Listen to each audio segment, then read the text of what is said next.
Hey, Boy Manning here for CLNS Media from Fenway Park, where we did get the bad news today. The expected news, in his words, Roman Anthony, oblique strain. He believes a grade 2 strain that's going to force him to miss 4 to 6 weeks here, Alex Cora said on the radio and confirmed in his pregame press conference here.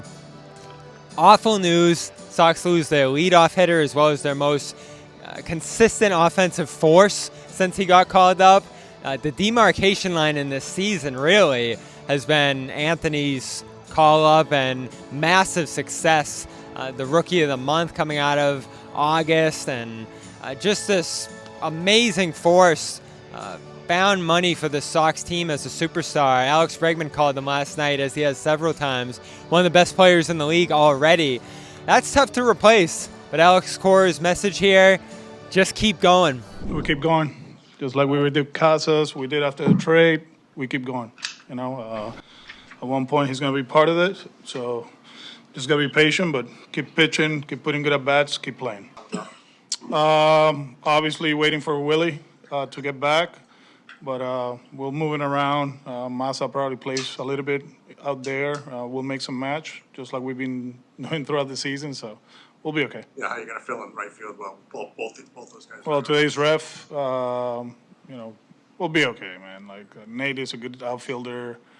Ref can do the job. You know, this is where we at. So it really doesn't matter. There's no excuses, right? We just got to continue playing, and we will.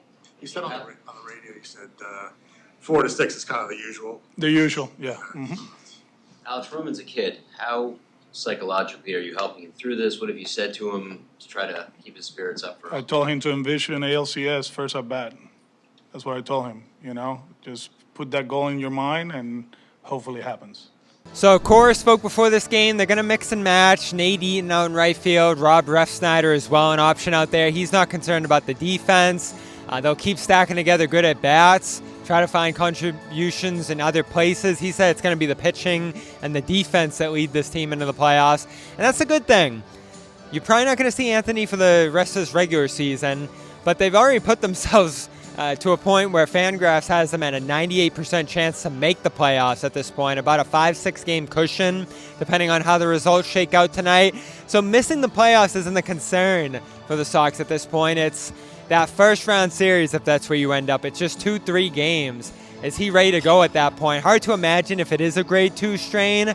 And can you get through a series against the Yankees or even the Astros potentially if you fall behind Seattle? Again, helps that Seattle is struggling right now. But the most disappointing thing is that we're not going to get to watch Anthony night to night now. The stuff he was doing was so impressive at that age. The poise he brought to this group almost became a leadership dynamic for this team. And he only continued to grow as a fielder out in that right field spot where Willie Abreu had been prior. He continues to miss time here. They're going to hope he gets back and fills that role at that point, and then they can mix and match different guys at the DH spot. It is Nick Sogard coming up for now, who's going to play an infield role as they shuffle around outfielders. Masataka Yoshida expected to go back to the outfield as well, where he's mostly avoided playing over the last year or so since injuries hit him. So we saw it at different points earlier this season, him trying that out. I'm sure we will over the final month here. It's an advantageous schedule for the Sox.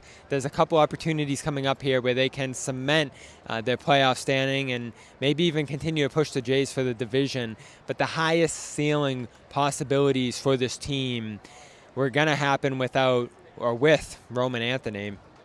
Though Cora telling him, imagine that first ALCS at bat. I thought that was telling in terms of a timeline, but Sox not putting one out there specifically yet until Anthony starts to progress through his rehab here, though it is an oblique strain he's dealing with.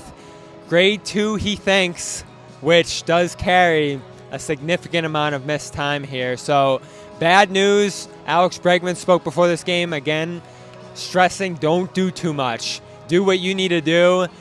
Do what the game plan's been for this group all year. And Cora again stressing today that's pitching, that's defense, and then executing situationally, which in the runners in scoring position department, they've been able to do over the last handful of games here. It's Red Sox, Guardians, the series finale, the homestand finale before the Sox head out west. But they got the bad news today, perhaps even last night, based on the mood of this group, that Anthony is going to miss about 4 to 6 weeks with an oblique injury. He said it sucks. All he wants to do more than anything else is keep playing. He was here. You could see him before this game. But we're not going to see him on the field anytime soon here. Hopefully, he thinks, very hopeful, that he'll be back before the end of the season into the playoffs. But the Sox are going to have to make a run to some degree without him. I'm Bobby Manning. This has been the Fenway Report here at Fenway Park on Red Sox Clubhouse. Make sure you subscribe over there to go see Cora's full press conference before this game, as well as player reaction after, and follow along throughout the game on Red Sox CLNS over on Twitter. We'll talk to you after.